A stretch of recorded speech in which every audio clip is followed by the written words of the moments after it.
सृष्टि के आरंभिक काल में जब केवल आकाश, जल, वायु और प्रकाश का सूक्ष्म स्पंदन था, तब परमपिता ब्रह्मा ने सृजन का संकल्प लिया। उनके मानस से वेदों का प्राकट्य हुआ और उन्हीं वेदों के आलोक से ऋषियों की परंपरा का जन्म हुआ। ये ऋषि केवल तपस्वी नहीं थे, वे धर्म, मर्यादा और लोक कल्याण के जीवंत स्वरूप थे। इन्हीं महान ऋषियों की परंपरा में एक अत्यंत तेजस्वी और कठोर तपस्वी महर्षि गौतम का आविर्भाव हुआ। महर्षि गौतम ब्रह्मर्षियों में अग्रगणी थे। उनका जीवन संयम, तप, सत्य और करुणा से परिपूर्ण था। वे मानते थे कि मनुष्य का वास्तविक बल बाहुबल नहीं, बल्कि आत्मसंयम और धर्मनिष्ठा है। उनके आश्रमों में न तो वैभव न भोग, केवल साधना, सेवा और शांति का वातावरण रहता था। उनके आश्रम में प्रवेश करते ही मन के विकार शांत हो जाते थे। उसी समय देवताओं और असुरों के बीच संतुलन बना हुआ था। देवता यज्ञों से पुष्ट होते थे और राशियों के तप से सृष्टि का संतुलन स्थिर रहता था। परंतु देवताओं के राजा इंद्र के मन में एक दुर्बलता थी। वे तपस्वियों के ते आशंका सताती रहती थी कि कहीं कोई ऋषि अपने पोबल से उनका सिंहासन छीन ले। यही भय आगे चलकर अनेक अनर्थों का कारण बना। महर्षि गौतम का तो अत्यंत कठोर था। वे वर्षों तक एक ही आसन में बैठकर तपस्या करते, अन्न और जल का परित्याग कर देते और केवल प्राणवायु के सहारे जीवन धारण करते। उनके तप से पृथ्वी कांप उठती थी, आकाश में दिव्य प्रकाश फैल जाता था और देवता भी नतमस्तक हो जाते थे। ब्रह्मा, विष्णु और महेश तक उनके तप से प्रसन्न रहते थे।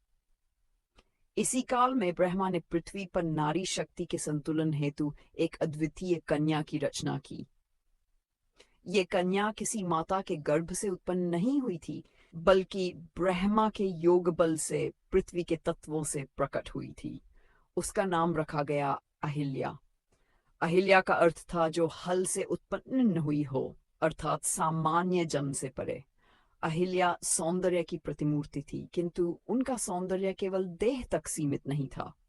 उनके नेत्रों में शांति, मुख पर तेज और हृदय में गहन विवेक था।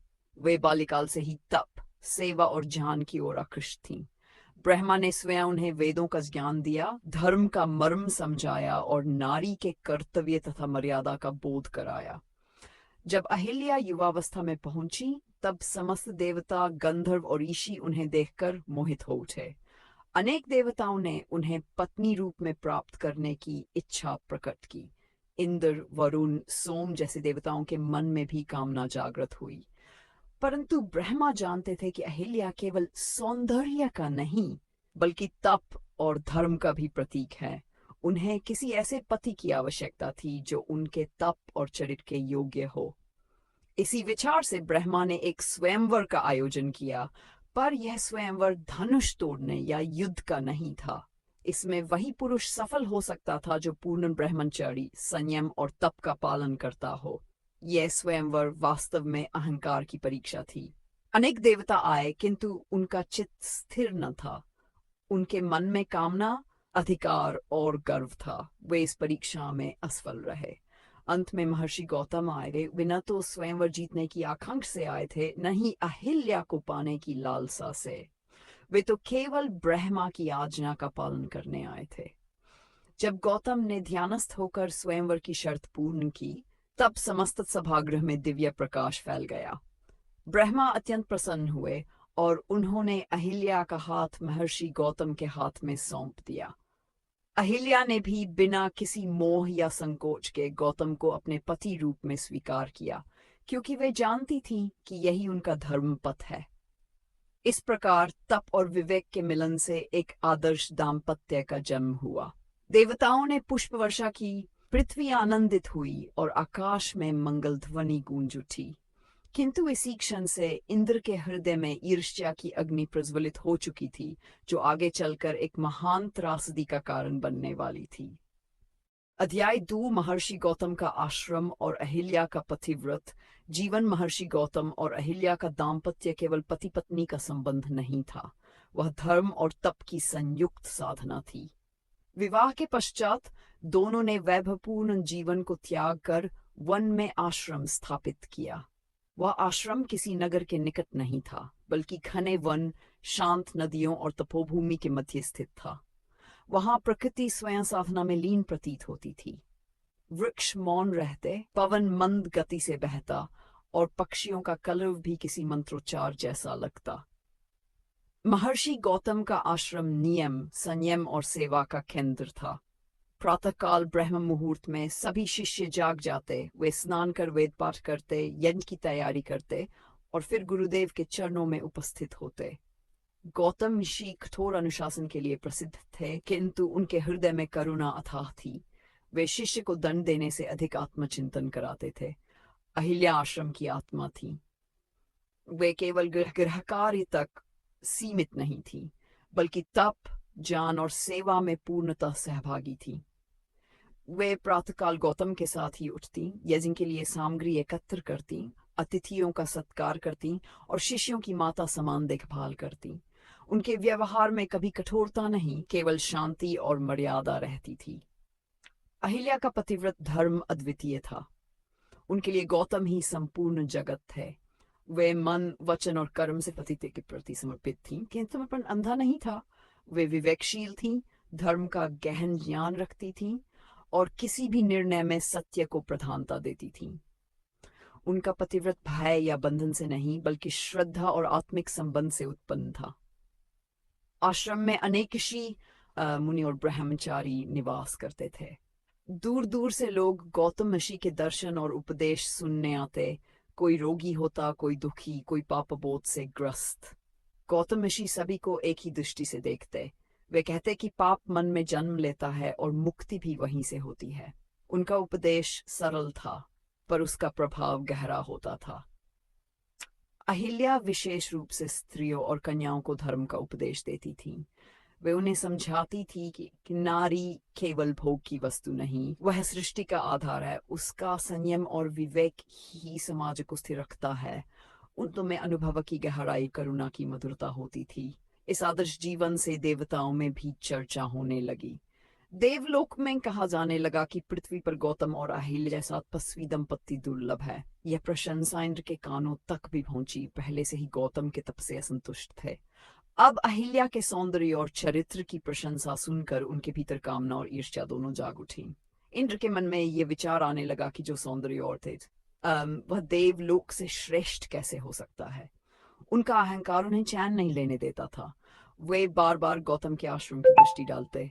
जब भी वे आकाश से नीचे देखते, उन्हें आश्रम की शांति और अहिल्या की तपस्विनी छवि विचलित कर देती।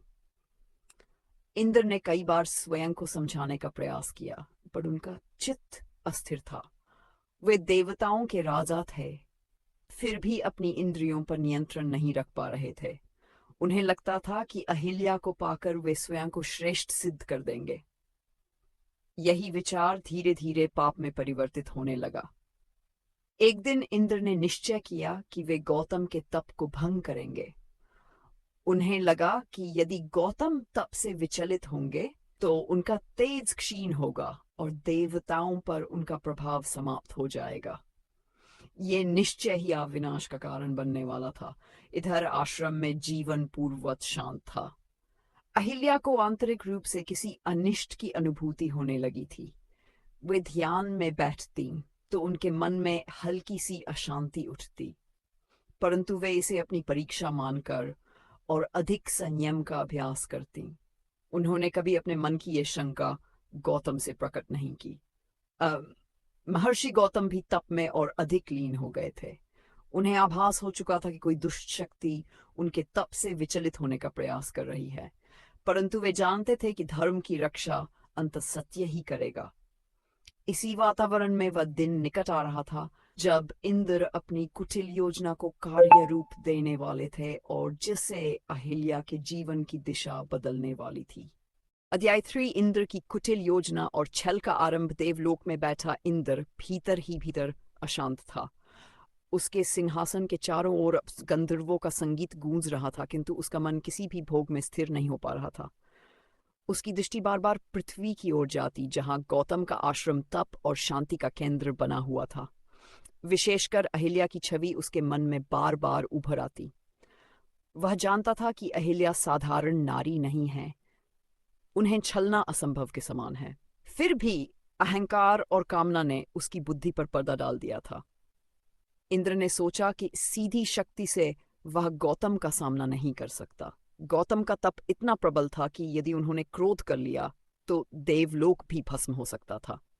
इसलिए इंद्र ने छल का मार्ग चुना। उसने अपने अनुभव से जाना था कि तपस्वियों को युद्ध से नहीं बल्कि विश्वासघात से गिराया जा सकता है। उसने पहले ये जानने का प्रयास किया कि गौतम का दैनिक जीवन कैसा है। इंद्र ने अपनी दिव्य दृष्टि से देखा कि गौतम प्रातःकाल बहुत पहले उठ जाते हैं, स्नान कर यज्ञ की तैयारी करते हैं और फिर एकांत में ध्यान के लिए निकल जाते हैं। उस समय आश्रम में केवल अहिल्या रहती हैं, जो अपने नियमों के अनुसार गृह कार्य और पूजा में लगी रहती हैं। इंद्र ने निश्चय किया कि वही समय उसके लिए उपयुक्त होगा। किंतु समस्या ये थी कि अहिल्या किसी भी अपरिचित पुरुष को आश्रम में प्रवेश नहीं करने देती थीं। वे नियमों की कठोर पालन करता थीं। इसलिए इंद्र ने एक और भी कुटिल उपाय सोचा। उसने गौतम का ही वेश धारण करने का निश्चय किया। इंद्र ने अपनी मायावी शक्ति से गौतम का रूप धारण किया, वही जटा, वही तपस्वी देह, वही स्वर और वही चाल। बाहर से देखने पर कोई भी अंतर नहीं कर सकता था। उसने ये भी सुनिश्चित किया कि वह उसी समय पहुंचे जब गौतम ध्यान के लिए निकल चुके हों और आकाश में हल्का सा प्रकाश फैला हो, जिससे भ्रम और गहरा हो जाए। उस दिन प्रातःकाल सब कुछ सामान्य था। गौतम ने अहिल्या से संक्षिप्त संवाद किया और ध्यान के लिए वन की ओर चले गए। अहिल्या ने उन्हें श्रद्धा से विदा किया और अपने नित्य कर्मों में लग गई।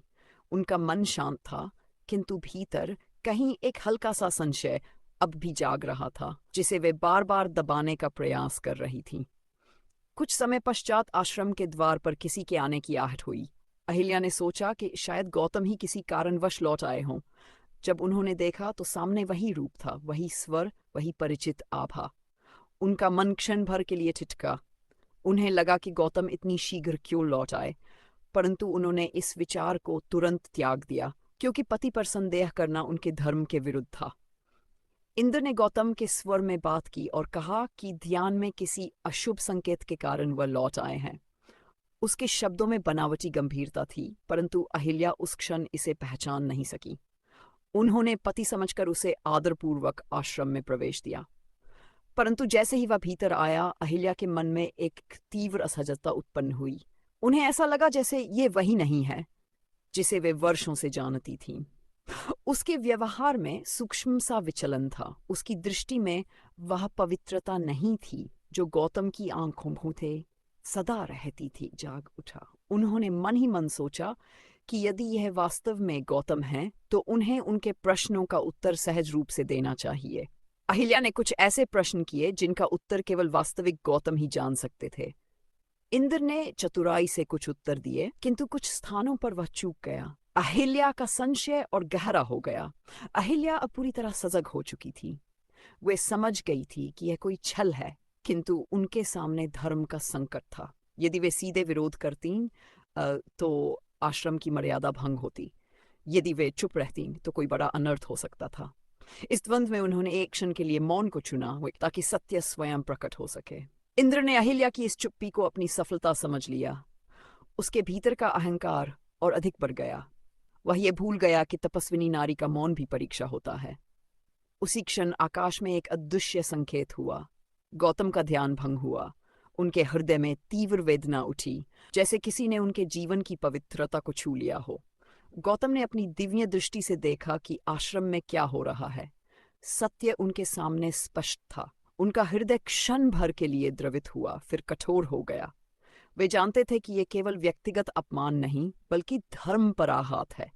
इधर इंद्र ने अपना कार्य पूर्ण कर लिया समझा, और जैसे ही वह आश्रम से निकलने लगा, उसका छल उजागर होने वाला था। गौतम तीव्र गति से आश्रम की ओर लौट रहे थे। पृथ्वी पर कंपन होने लगा, आकाश में बादल घिर आए। यह संकेत था कि एक महान निर्णय का समय आ गया है। अहिल्या मौन खड़ी थी। उनके नेत्रों में पश्चाताप नहीं, बल्कि गहन पीड़ा थी। वे जानती थी कि उन्होंने जानबूझकर पाप नहीं किया, परंतु संसार उनके मौन को कैसे समझेगा, ये विचार उन्हें भीतर से तोड़ रहा था।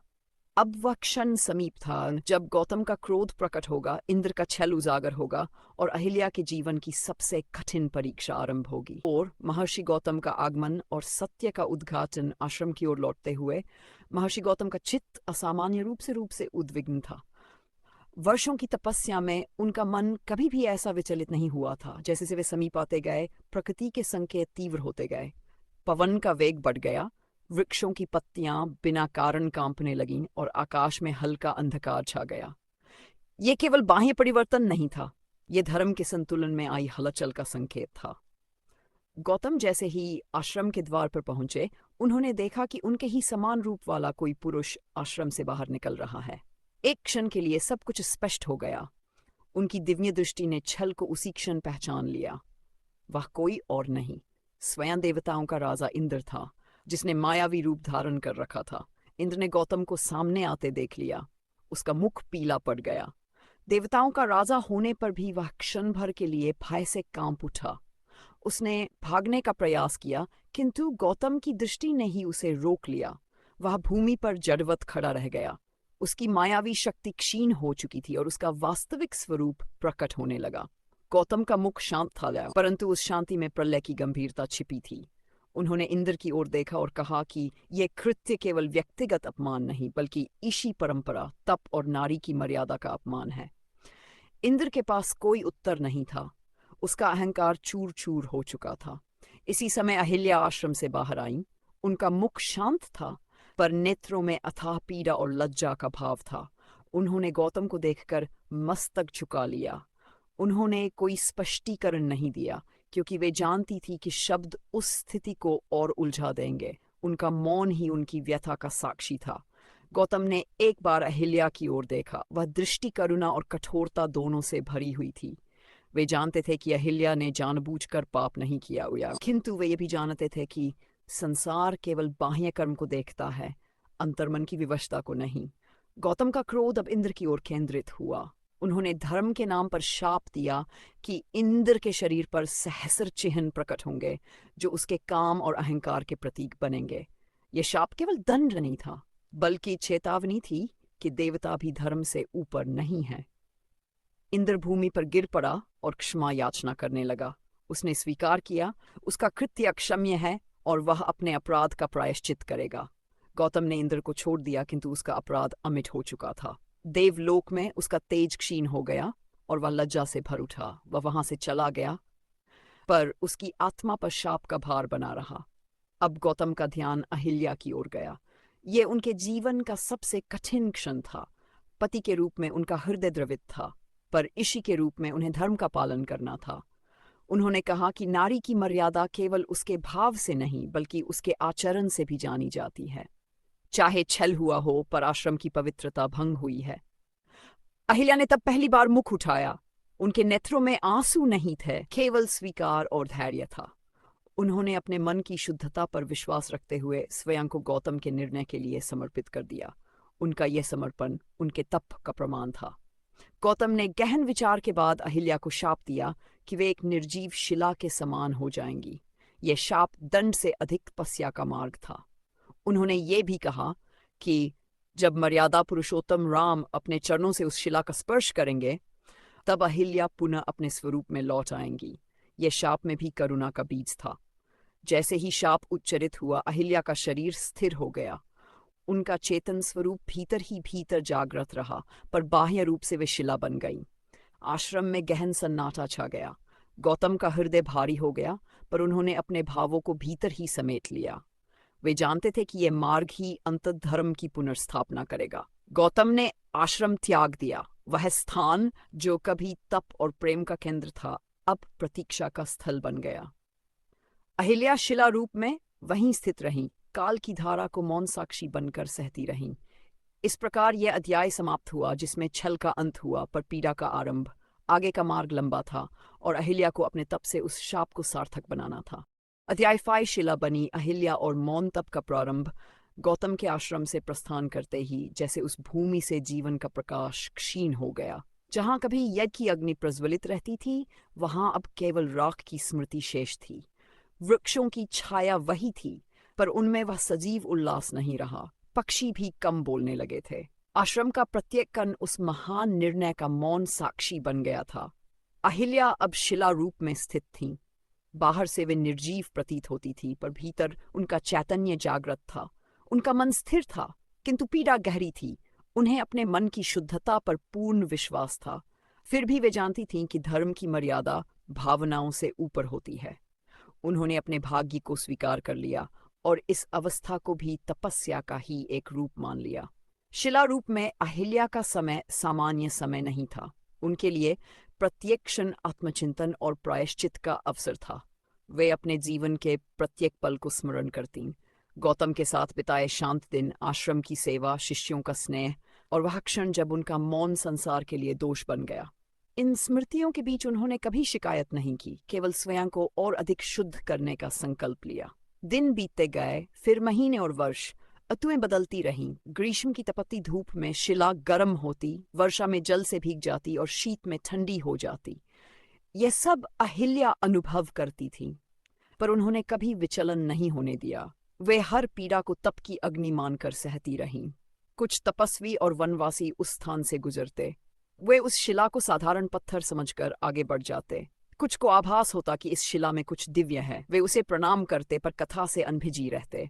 अहिल्या उनकी श्रद्धा को अनुभव करतीं और उनके लिए मंगल कामना करतीं। इधर महर्षि गौतम वन वन भटकते रहे।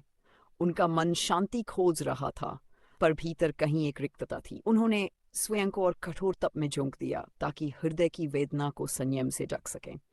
वे जानते थे कि उन्होंने जो किया वह धर्म के अनुसार था, पर पति का हृदय धर्म के निर्णय से भी आहत हो सकता है। देवलोक में भी इस घटना का प्रभाव पड़ा। इंद्र अपने शाप से लज्जित था। उसका तेज क्षीण हो चुका था। अन्य देवताओं ने भी यह समझ लिया कि तपस्वियों और नारी की मर्यादा से खेलना कितना घातक हो सकता है। ये कथा देवलोक में चेतावनी के रूप में कही जाने लगी। अहिल्या के लिए समय केवल प्रतीक्षा नहीं था, वह तैयारी थी। उन्हें ज्ञात था कि भविष्य में कोई महान अवतार आएगा जो धर्म की पुनर्स्थापना करेगा। गौतम के शब्द उनके लिए आशा का दीपक थे। जय जय सूर्यनायक जन सुख। विश्वास ही उनकी तपस्या का आधार बना। कभी कभी अहिल्या के मन में एक क्षीण सा प्रश्न उठता कि क्या संसार कभी उनके मौन का सत्य समझ पाएगा। फिर वे तुरंत उस विचार को त्याग देती।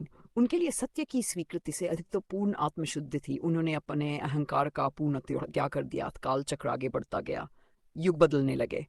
राजाओं की वंशावलियां बनी, घने होते गए। नदियों की धाराएं बदली, पर वह शिला वहीं स्थिर रही। वह केवल पत्थर नहीं थी, वह धैर्य, क्षमा और नारी के मौन का प्रतीक बन चुकी थी। अहिल्या का तप धीरे धीरे संपूर्ण सृष्टि में एक सूक्ष्म तरंग के रूप में फैलने लगा।